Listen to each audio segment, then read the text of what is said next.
Welcome. My name is Alex Min with the MBA Exchange. Welcome to this joint session with the GMAT Club. We're going to spend hopefully the next hour together. And my only purpose is to help you with your business school applications. Today's main topic will be about recommenders, choosing them, how to work with them in crafting your letters of recommendation. So please note that the slides themselves may be boring, but it's what I'm going to say about all the bullet points on the slides that will hopefully be helpful to you. And without further ado, we'll go to the next slide. I will also ask that, so we're going to try to end this right on time in respect of your time at 12:30 US Eastern Time. About 45 minutes of presenting roughly and 15 minutes of answering your questions. What I would ask is that you save your questions to the end so that we can focus on the presentation and not go back and forth. And at the end, I promise I will answer as many questions as possible. Thank you. So first, from your perspective, who is this person that's talking to me? Who do they represent? We are the MBA Exchange. We've had a long relationship with GMAT Club. We respect GMAT Club very much, and they are very good at helping clients apply to business school. We were founded in 1996, so we've been around for quite a while. We like to think that we're a very quiet but well-established company. About a third of our clients come from word of mouth, so we don't do a lot of advertising. What we do is we aggressively invest internally on our resources because things change all the time. When MIT Sloan implemented the video, what was that all about? We find out and we train our consultants on how to address that. What we found is that when consultants come to us from other firms, that this is not that common in the industry. So this is one of our differentiators. Also, everything we do is client-centric. Like today's session, it's not about me. It's not about the MBA Exchange. It's not even about the GMAT Club. It's about you and helping you make your best application for business schools. And then some of our core values that we highly value are integrity, candor, and responsiveness. We have a 24-hour response policy. So anytime a client contacts us, our policy is to get back to them within 24 hours. And candor. Quite frankly, we will sometimes have people contact us with unrealistic goals, although we never say never, and we'll actually talk about that a little bit. We do respond with candor, and we think, and sometimes it's difficult to hear from the client's perspective, but we feel that that is the right thing to do. And actually, if you care about your clients, you don't sugarcoat things necessarily. So, I'm not going to insult your intelligence by reading anything on any of the slides. You can read the box at the bottom yourself. But I think this is a very good summary, high-level summary of how we work with our clients and what we're all about. Again, this is who we are is less important in this presentation and the time we're spending.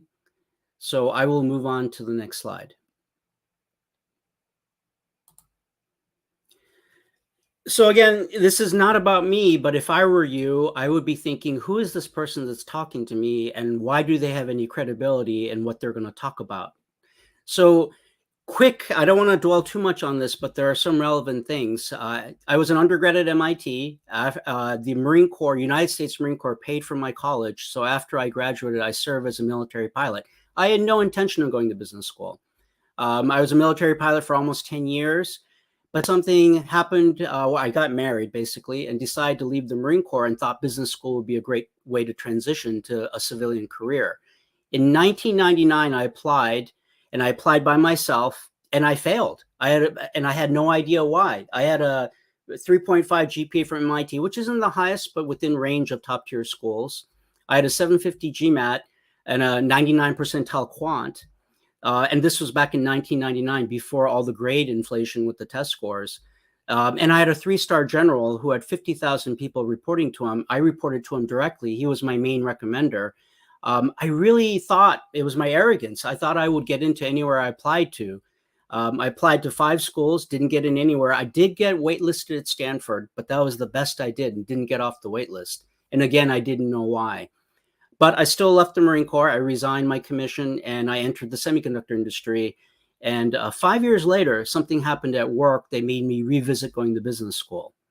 By the way, I'm 36 years old at this time, so really old for a regular 2-year MBA program. I had failed once. I had no confidence I would have a successful campaign.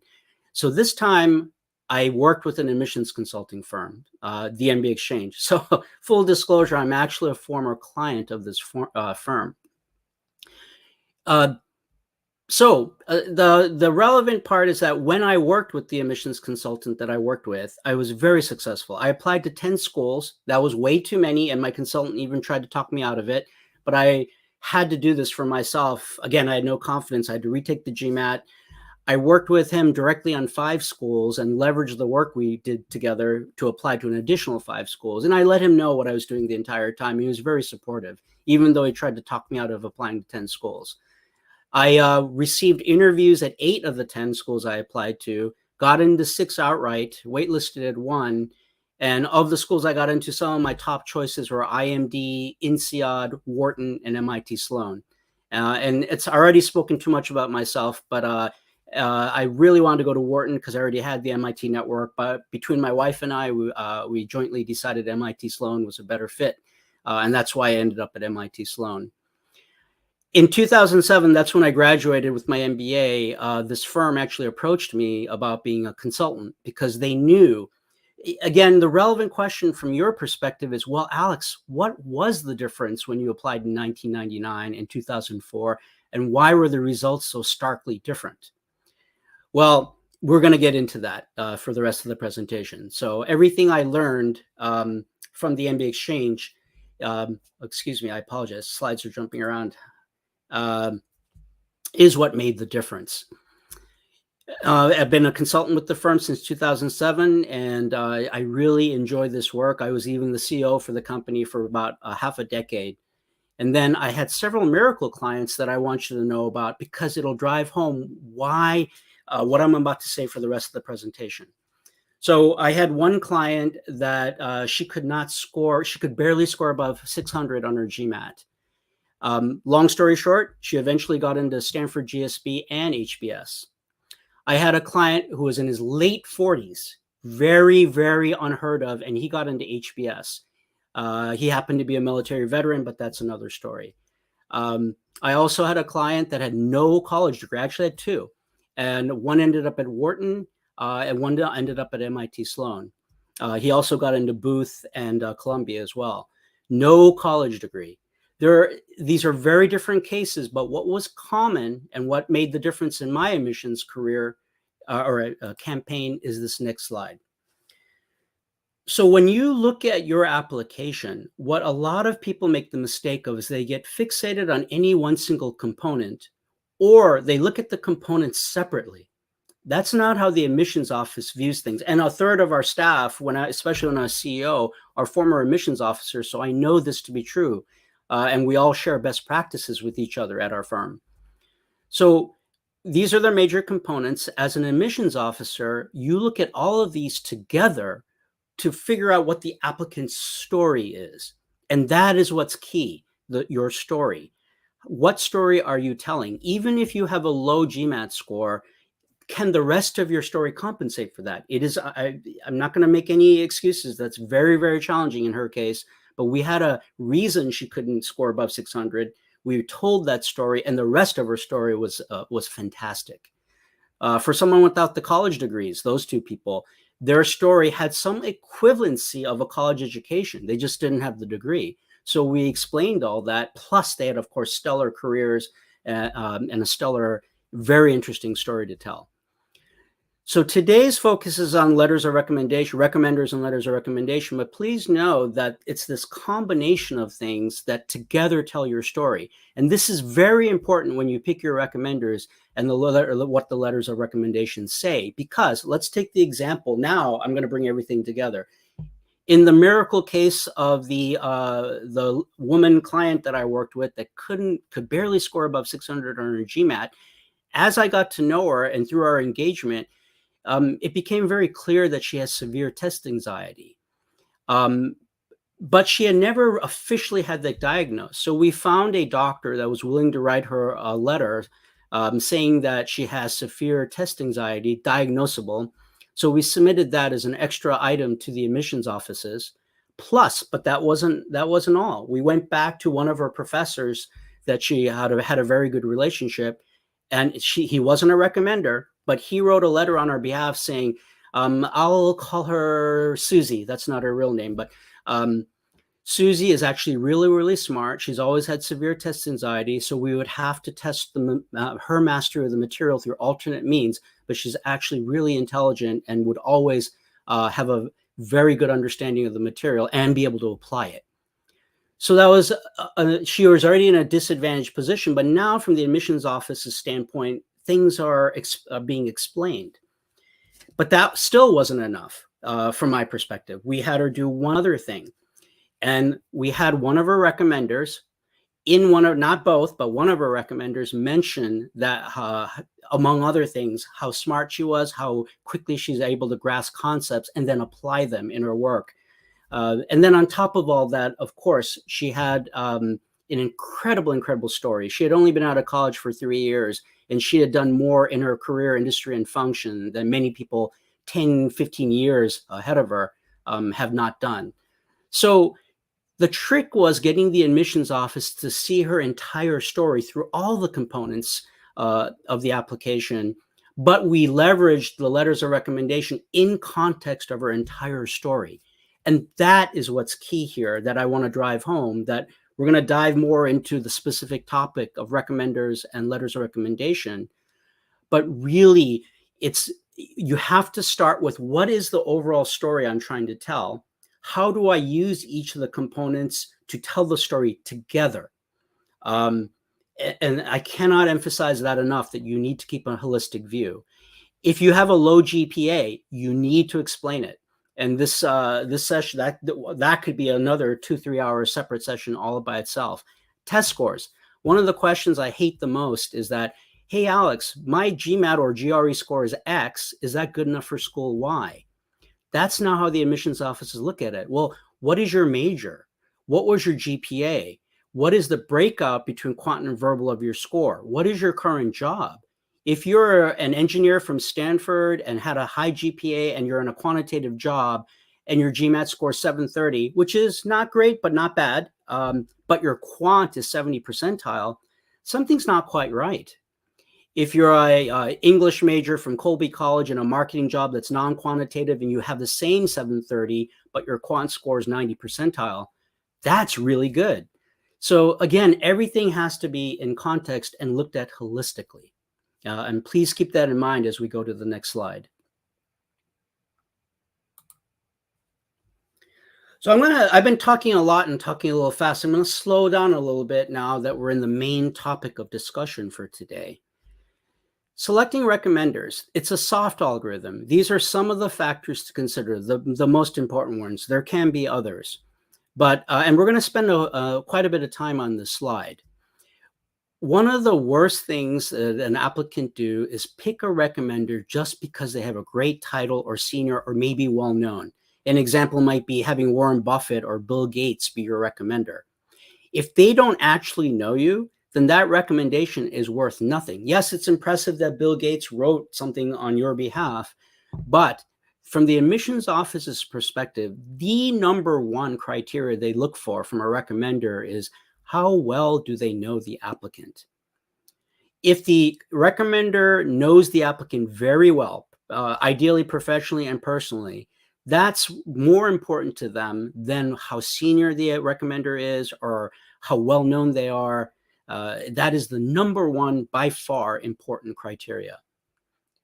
Now, having said that, of course, they cannot be someone that reports to you. That just wouldn't make sense, of course. And then there are many situations we can talk about, especially during the Q&A, where your direct supervisor may not be someone you want to pick as your recommender from your perspective for a variety of reasons. And we'll get into that a little more. But ideally, if possible, the recommender, of course, should think and speak of you just like you walk on water. Not just good, but exceptional. One of the worst things a recommender can say is that John is good, or even John is great, Why those are both bad is that good is not good enough, especially for top tier schools. Remember, you're being compared against other peers in your industry and your function. And you can look at any school's website and see the people they've chosen, the very basic stats, their GMAT scores, their GRE, what industries and functions they come from, what level they've been at, and you know who your competition is, or you should. So your recommender saying that you're good automatically is tanking you, even though they mean well. Why is saying that you're great not good? That's because it doesn't tell the admissions office anything. Okay, that's great that Alex is great, but why is he great? He's great because in a situation where he's with his peers and there's no formal leader, he naturally rises to the leadership position, and the other people, his other peers, follow him willingly. Something like that that's specific. So again, you want a recommender that you know is going to say nothing but just amazing things about you and be specific about it. So the next bullet point. Now, having said all those things, if they're a senior in the organization or company, that's even better. That's not at the expense of knowing you personally well and professionally well. But having said that, if you have two, let's say that you're a manager and there's a director above you and a VP above you, and they both equally know you well, probably, it's hypothetical, but both know you well enough that either one could be your recommender. Then you choose the senior person, all else being equal. So some other criteria to consider. You also want a recommender that is willing to work with you, meaning that some recommenders may speak wonderfully about you and know you very well professionally and be senior within the organization, but they want no input from you. I got it, John. I got it, Alex. I got it, Susie. I don't want any input from you. Ideally, you're going to choose a recommender that is willing to work with you. You don't want to ever write a letter of recommendation for your recommender. There's many reasons for that, which we can get into later. But someone that will take a suggested outline or will take input on what narrative you want them to talk about or stories before they finalize it and submit it. Example again to the Susie that I mentioned earlier. She needed a recommender that would help mitigate the big weakness of the low GMAT score to the admissions offices. The admissions offices needed to get over their hump or gate, if you will, that, oh my God, she's got one of the lowest GMAT scores of anyone we would ever consider. So more than likely, we would generally not consider her at all. But between the letter from her professor, between the diagnosed letter from her doctor, and one of the recommendations speaking about her intelligence and ability to take concepts and grasp them and make them our own, that's what got her over the hump for the admissions offices to look at the rest of her application. And so this is why a recommender that will work with you you're going to pick what things you want the recommender to say, and portraying your entire story is very important. Now, this last criteria is it's icing on the cake. If you can have it, it's great, but that's why it's last. If they happen to be a graduate of a top MBA program, or ideally from one of your top schools that you're going after, that's icing on the cake. Because as long as they're an alum in good standing with the school, and even if it's a school that they didn't graduate from, different top tier schools respect the fact that the recommender also has an MBA and went to business school, so that what they say could carry more weight. So I'm going to pause here for a second for what I mentioned to sink in and kind of summarize here before we move on. And again, I would read what's in the box at the bottom. That is probably one of the biggest takeaways from this section of the presentation. So again, picking recommenders, and we have a whole module at our firm on helping our clients pick recommenders. It is not a singular criteria. There are many criteria that you have to consider together, and some may bubble up to the top as being more important depending on your specific situation and your story. But again, number one criteria is they know you well. They have to be able to say, in an ideal world, it could be something like, my name is John. I've known Alex for over a decade. He's directly reported to me the past 2 years. Before that, I was 2 levels above him, and he was promoted, and start there. And I know what his personal dreams are. I know why he wants to go to business school. I think it makes perfect sense. And I also have and then just starting from there and knowing you very well, professionally and personally. They have to be someone that will only say wonderful things about you. Saying that you are good tanks your application, especially for a top tier school. If all else is equal, the more senior they are and the more well-known they are, that is excellent. We actually had an applicant that actually knew the chairman of Tata company in India very well, and we leveraged that. Why would you not leverage that if you have that? But in this case, the chairman, or former chairman, I should say now, he actually knew the applicant very well, and the entire family, as a matter of fact. You want to work with someone that's going to work with you, because they don't know your entire application. Only you do. You know what story you're trying to say with all the components from the slide that we talked about earlier, the holistic story that you're trying to portray.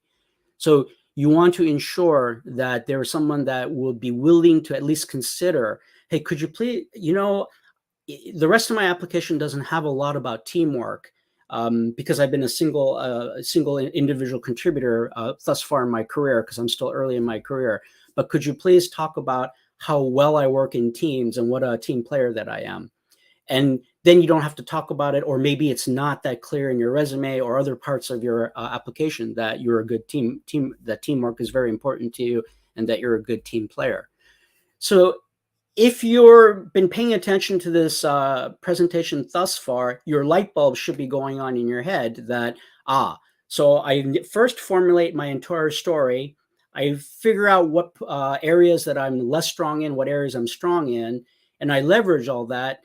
And I'm going to work with my recommenders and help them tell parts of the story that I know they can uniquely tell, to help tell my entire story. We're going to talk more about working with recommenders in a second. So I'll move on. Believe it or not, this is the last slide. I mentioned that about 45 minutes of presentation and 15 minutes of talking. But if we can get to questions, I think that might be better even, and talk about specific examples that interest you. Because again, as I mentioned at the beginning, my only interest in doing this is to help you apply to your dream school. So working with recommenders, this is the part that I would say that a lot of applicants that don't work with a good, and notice I say good, admissions consultant. Some admissions consultants are good, like any other profession, and some aren't that good. You don't want to leave things to chance. I would say letters of recommendation are one of the biggest wild cards in your application, because you don't have direct control over it. You have direct control over your essays, your resume. Your GPA is already set. That's history, so you can't change it, but you can talk about anything in your college career or graduate degree that you want to. However, you cannot directly have control over what your recommenders do. So you want to choose your recommenders early. Let's say we're working with clients right now for round 1 deadlines. The earliest deadlines are early September. So we have a little over a month. For the clients that started working with us 2-3 months ago, we've already had the discussion on approaching their recommenders early on, so that not to start the recommendation letter writing process, but to figure out who they're going to be, asking them and giving them a chance to say no if they either don't want to do it or can't do it for whatever reason. So when working with recommenders, although it may be obvious, the first step is figuring out who you might asking them, and locking them down. I know that may sound obvious to some of you, but you'd be surprised at how many people either wait till not giving them much time, which is a big no-no, or thinking that, I have my 2 recommenders picked out, or in a school like MIT Sloan, 1, and thinking that by asking them, they're automatically going to accept. You shouldn't take that for granted. And what happens if you have only 2 people you can think of that would be good recommenders, and one of them says no? What are you going to do? So that would be the first step. Collaborative approach is ideal. We already talked about that a little bit, but a recommender in an ideal world, what happens is that you actually ask the recommender to talk about certain things about you using specific stories. Another example of a bad recommendation is saying that Julie is a great leader, and then not expanding on that. That doesn't tell me anything as the adcom. So why is Julie a good leader? And giving specific examples. Well, when we had this project given to us by the client, and we had very limited time and very limited resources, Julie stepped up, got a team together that addressed exactly what we needed for the project without any prompting from anyone senior to her, dot, dot, dot. So you want, whenever possible, you want to use specific examples. And that's our last bullet, but it's so important, I wanted to say it up here too. So some recommender who's willing to work with you on that and accept those stories, and then take the input you give, but put things in their own words. That is the ideal recommender. Earlier, I mentioned why you don't want to write letters of recommendation for your recommender that they're just going to cut and paste. There are many reasons for this, but I would say one of the big ones is authenticity. Adcoms really want authentic applicants. If they feel that you're saying what they want to hear, that's an almost automatic ding, depending on what the story is and how strong your candidacy strength is. Another thing that they really, that is an automatic ding, is if they feel that you wrote the recommendation for your recommender, that's an automatic ding. And human beings are incredibly perceptive. Not to use a US Southern kind of phrase, but like, that's as useless as tits on a bowl. It's a very specific expression. But how you phrase things, words you use, if your essay, if from your essay and your recommenders, the admissions officer feels that, wow, there's a lot of similar phrasing here, a lot of similar words or phrases. Again, human beings are incredibly perceptive. And if you write the letter of recommendation, even if you're a great writer and can change your voice and tone, there's always the chance that the admissions office will figure it out.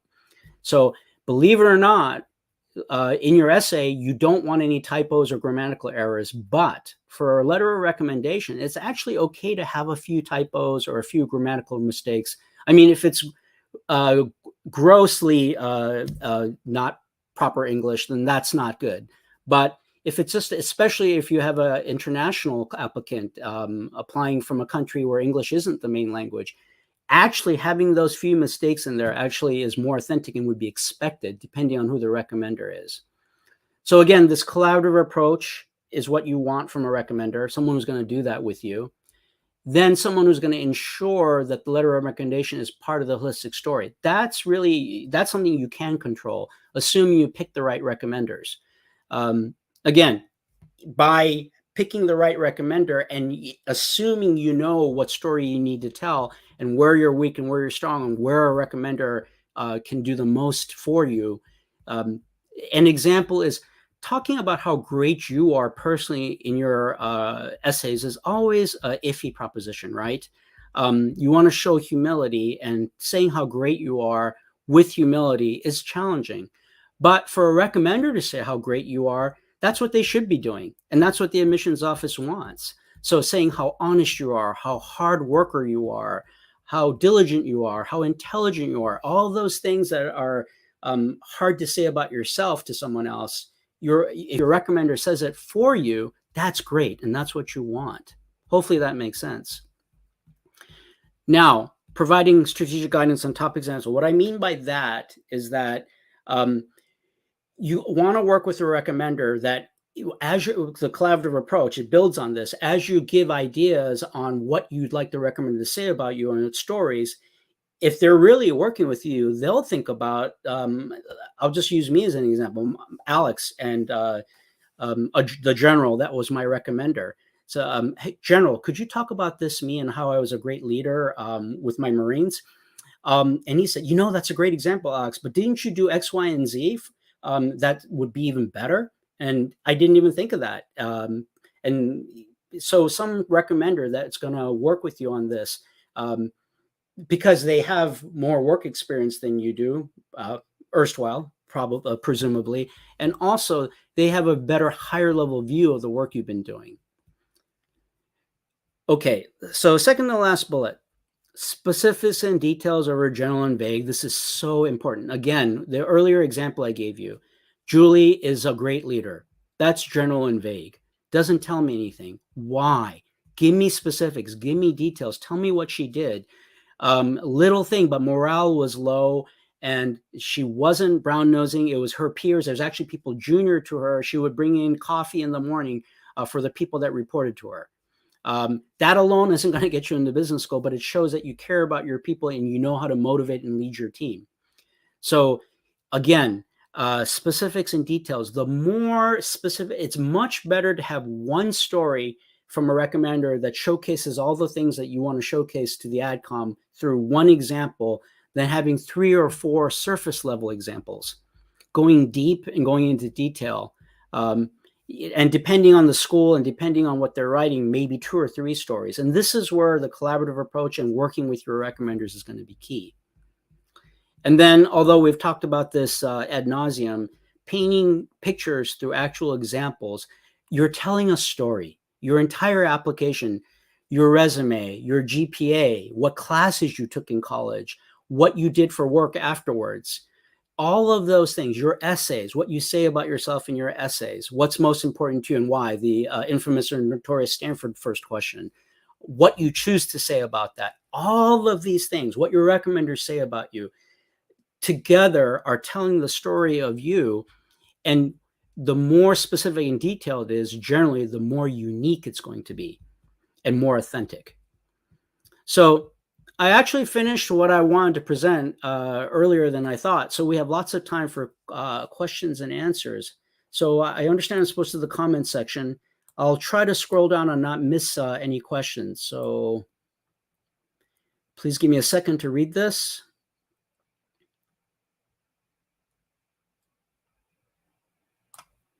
Okay, I have a question. I'm going to butcher the name, and I apologize ahead of time. I will just say the first name, Niche. Which is better, LOR from my final semester dissertation supervisor, LOR from the dean?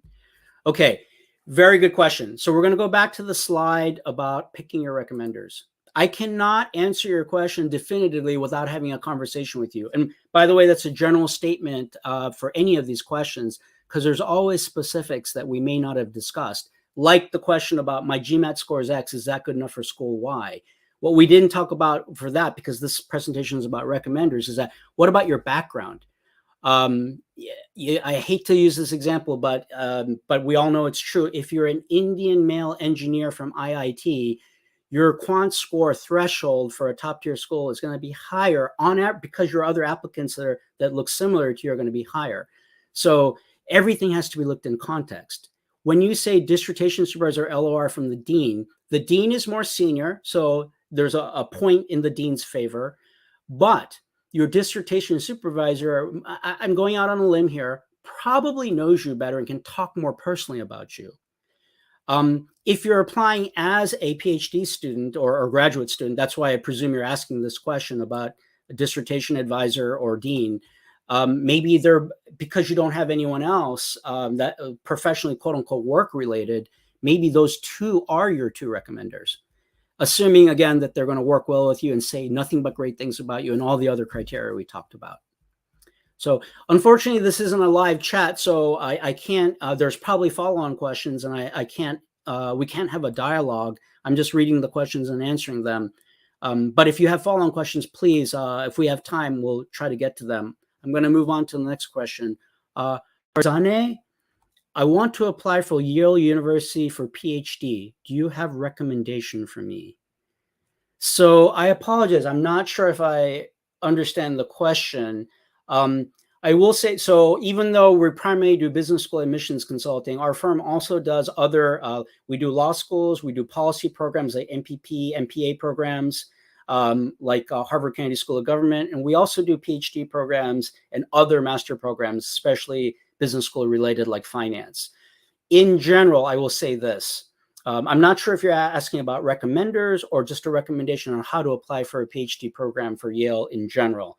Doesn't say what department or what area. But in general, for a PhD program, again, gross generalization, they want to know your academic chops. meaning how good are you at research? How good you are at distilling large, and these days, large, lots of information and data. Can you distill that and come up with good hypotheses and then prove them either wrong or not wrong? So your academic potential and capability is probably more important, not probably, is more important than a lot of other things that business schools look for. Business schools want to look for your future work potential and capacity in beyond just academics. Also, how well do you get along with other people? Are you going to join this school in this cohort and cause a lot of problems because you're a prima donna? So there are many, many other things they look for as opposed to a PhD program. They look for other things like that as well, but really the focus becomes on your academic history thus far and your future capacity and potential. Okay, I'm going to move on to the next question. Mehdi, do LORs have to chance from school to school? Oh, I think you meant change. So yes, in an ideal world, the recommender actually knows that school or will know it through your help and will personalize these recommendations.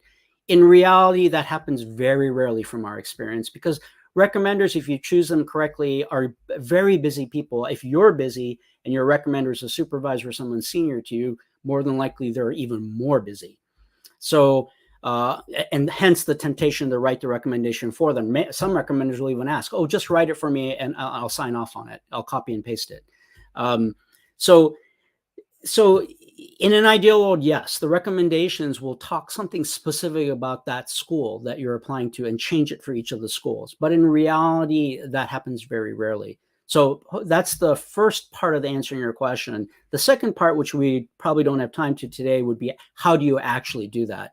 And my short answer to that is, again, if you picked a recommender that's collaborative, it's on you to do the research on what that school looks for in particular. But then your recommender, and depending on what parts of your story you want your recommender to talk about for that specific school, you may work with your recommender on that. It's a very good question. Oh, Mehdi's asked a lot of questions. This is good. Do LORs have to, let's see. The next question is how long an average exceptional LOR is, word count. So I half jokingly say this. By the way, our son is in college, and it's a mixed blessing. His father does what he does for a living. We helped him apply to college. And one thing I would constantly tell him is that this is not my quote. A famous United States author mentioned this, but said, "Sir, my apologies. Had I more time, I would have written you a shorter letter." The person who said it was Mark Twain.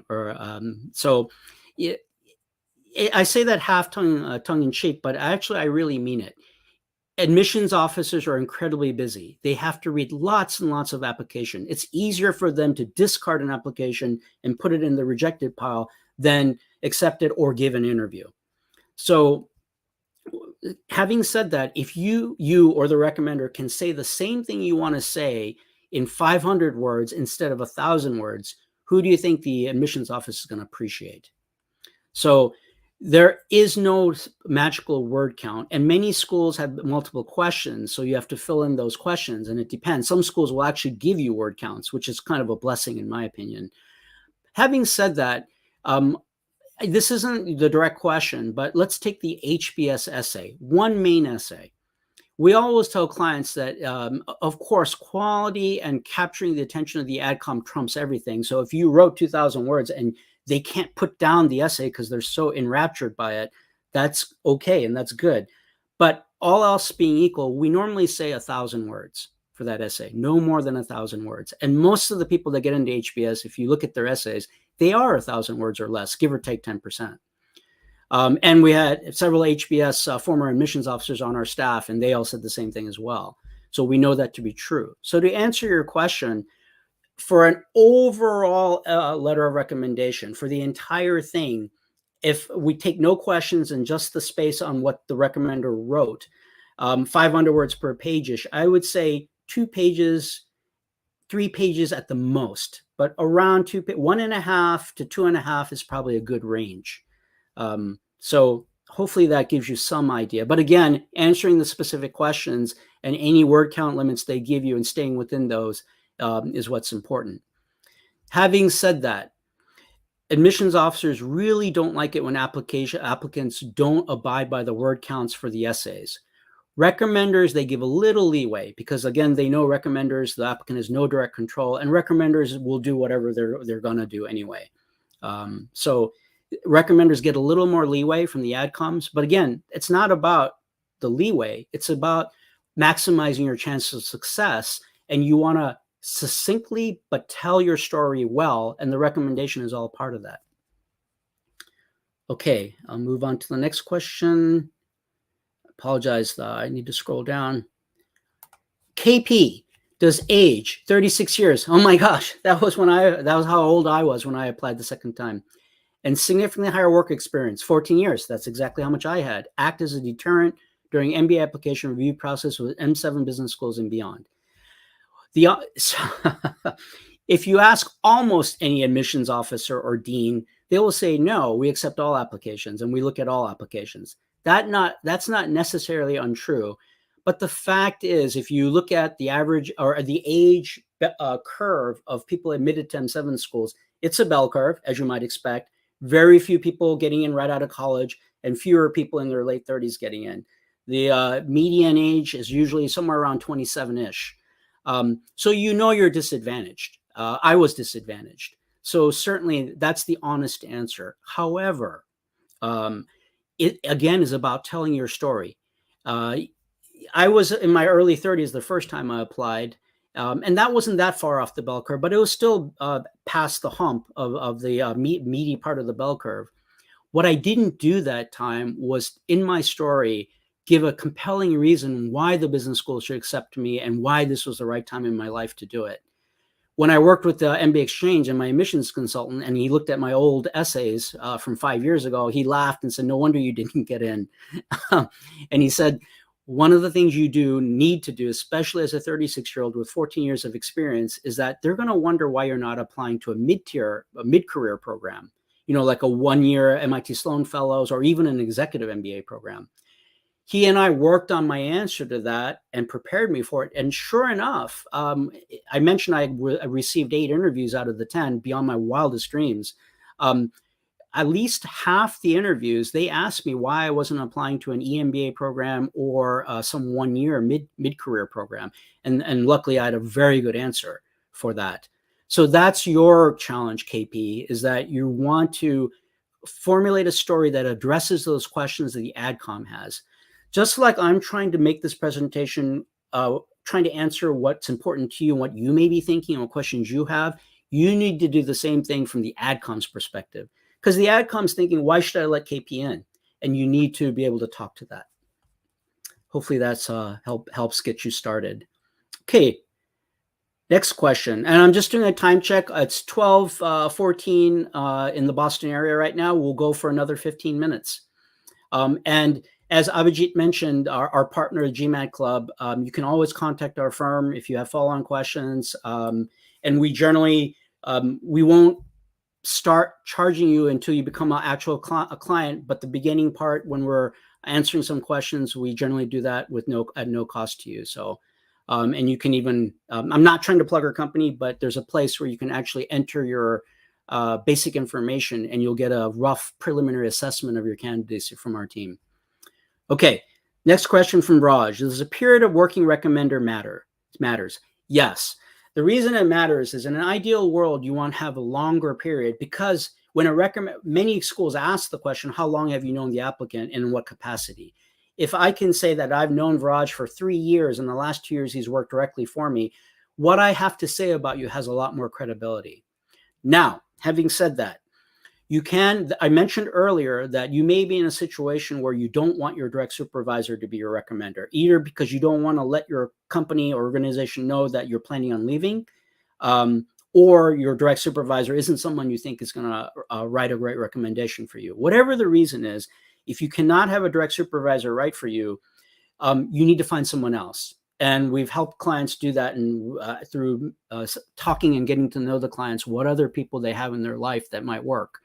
In one case, we had a fairly religious person, and she happened to be Catholic, and a very close relationship with her father, significantly older than her, and had known her since she was a child, and she was very active in her church. He was able to write a wonderful, wonderful recommendation for her because he knew her well and had observed her in leadership and business-like functions because she volunteered a lot for the church. So again, the adcoms just want to get to know you, ideally professionally, but there are instances where, like, you may have moved to a new job and you've only been in, or a new company and new job, and you only have 2 months there. It is okay to go to your previous supervisor from the former company. You just explain it and say, I do not have my current supervisor writing this recommendation because they've only known me for 2 months, whereas my former supervisor, who I have not worked for since 2 months ago, but they knew me for 5 years. The admissions offices will respect that and actually appreciate that more. Do you have a sample of recommendation letter? This is from Gaurav. Of course, we have lots and lots of work product from having worked with clients for 3 decades. We do not give them to anybody because, one, we take client privacy extremely seriously. But that's not the main reason, because we could redact personal information. It's really the bias of authenticity. We're human beings. When you see some other work, and this is why we generally don't share essays with clients as well. We do have a process on helping the clients develop their own story and their own essays. But the reason why you don't want to see other recommendation letters and essays, if you're a good applicant and you're a strong applicant, is because you want authenticity and to have something that has no bias on what something else that worked for someone else might have, because what works for someone else may not be the best thing for you. Now, having said that, of course, you can get stuck. And that's why, and notice I'm not saying the MBA Exchange, just any good admissions consultant from any worthwhile firm, one of their jobs is to help you figure this out. And if they should be able to help you figure out both recommendation letter, essays, resume, whatever work product it is for your application.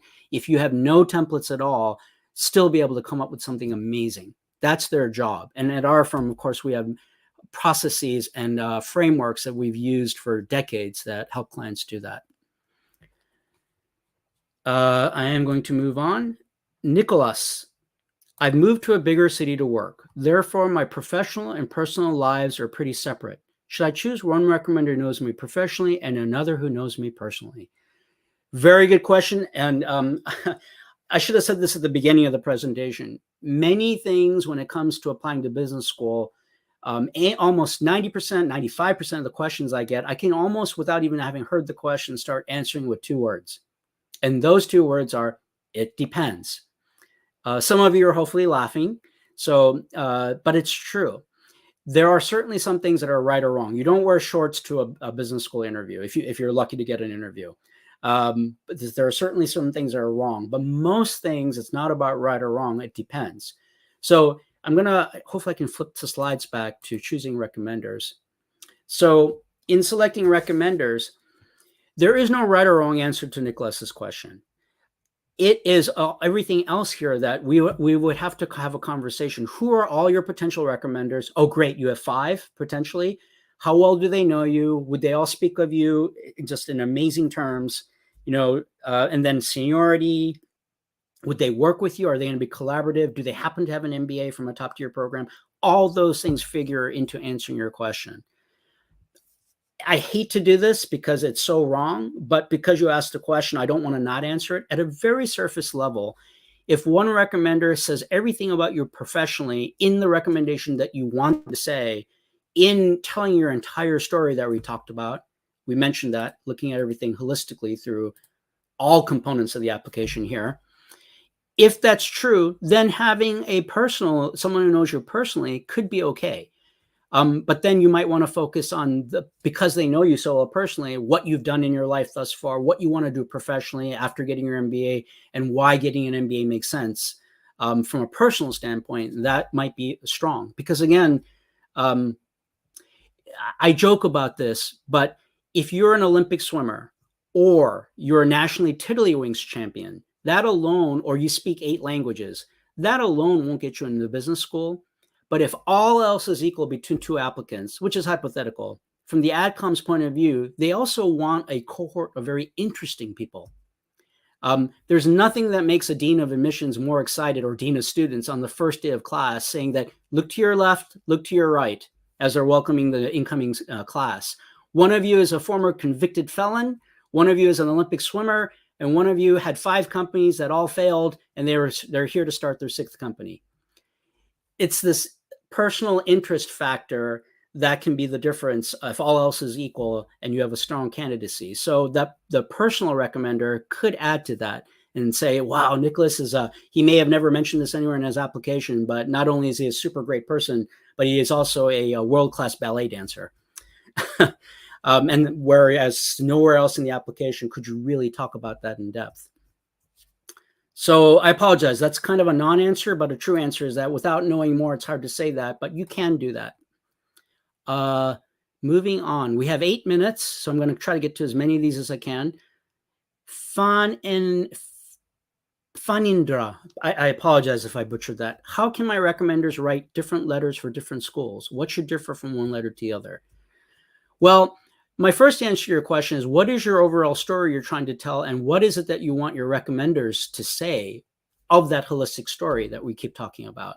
So that would be my first answer. But the different schools, we talked about that a little earlier. It's about whatever that school may be looking for in particular. I'll give you a very specific example that's well known. Tuck, a business school for Dartmouth, they look for nice. They even mention that officially, the word nice in their application materials. But nice isn't that people automatically think that's being a nice person. That's part of it, but they're nice. And we don't have time for this today, but their nice is actually much deeper and more encompassing, and it covers professional and personal. And so a recommender perhaps talking about that, about you for that school, is an perfect example. TV clips, that's interesting. TV clips is the name of the person. My recommender's English is not good. Can I write it on my own? We talked about this a little bit. I would say generally no. And as I mentioned, as long as the admissions office can decipher what the recommender is trying to say, it's okay to not have good English. The recommender can even say that in the opening sentence. My English is very poor, but TV Clips asked me to write his recommendation, and I'm honored to do so because ... So if they start that way, that's okay.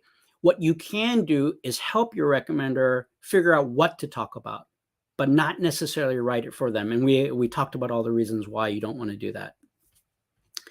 KP again. Will it be a good strategy to submit one of the recommendation letters from X direct supervisor from previous employer at least a decade ago?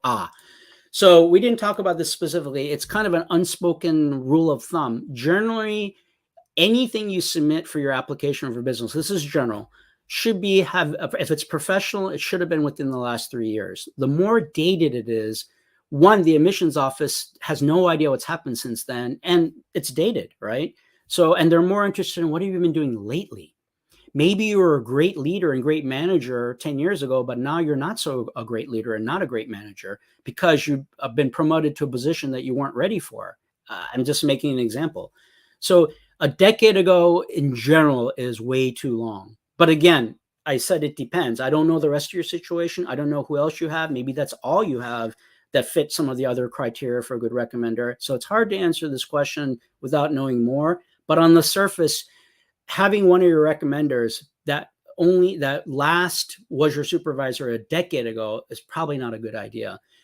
The exception might be that one of your other recommenders is more current and this person you've stayed in touch with during that entire past decade and they still know you well and you know them well. That might be an exception. Okay, 5 minutes to go. I hope I'm not boring you guys. I hope this is interesting and helpful. Uzo Amaka. Can someone who is my lecturer only in my first year of undergrad write me an LOR? If you have graduated, generally you don't want to go back to college for your recommenders.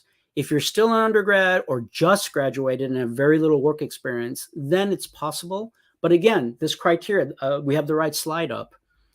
They have to know you well. I don't know, I shouldn't say this because it's a journalism and it depends, but if it was a lecturer, unless you used to go every week to office hours or maybe even wrote a paper together or helped your lecturer with some research project, they're probably not going to pass the threshold of knowing you well enough for the adcoms to appreciate that recommendation. But again, I gave you exceptions on things that they could be. Now, not the exact same vein, but I talked about Susie earlier that could barely score above 600 on her GMAT. Generally, business schools do not want extra materials than what they ask for because they feel it's giving an unfair advantage. But in her case, it was so extreme, we went back to one of her professors to submit an unsolicited letter as part of her application. Raj said, okay, great. And he said, thank you. Awesome. I'm assuming then that this was helpful. Yoga. I had 9 bookings in my undergraduate, but graduate from top 3 national universities. Should I mention them and describe my reasons in essays? Also, what U.S. colleges master program accept backlogs? Oh, I'm sorry, not bookings, it's backlogs, 9 backlogs. I apologize. I'm not completely familiar what you mean by backlogs. And this sounds like it's outside the scope of recommenders and letter of recommendations. But I will say this, I'm assuming that, well, I shouldn't assume because I don't know what you mean exactly. But again, you never want to lie ever. And you never want to hide something unless it's something that you don't have to mention and they're never going to find out. Other than cases like that, you want to come clean, but maybe I speak the obvious, paint the best picture possible.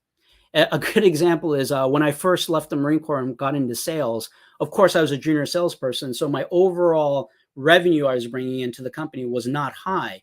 But between the first 6 months I worked and the first year I worked, it's kind of gauche, but I brought in about $500,000 in revenue, which for my industry wasn't a lot in the semiconductor industry. And then after a full year, I had increased that to $1 million. So instead of saying $500,000 to $1 million increase in revenue for the company or in sales, I said 100% increase on my resume. And that's not true, right? So hopefully that starts the light bulb going on for you to figure out how to portray yourself in the best way possible without ever crossing the line of saying something that is untrue. So I have 2 more, I see. So I think we have 2 minutes. Oh, we have some more. I apologize. We have 1 more minute. So let me read these questions and pick the most relevant one for the entire crowd. One recommended piece.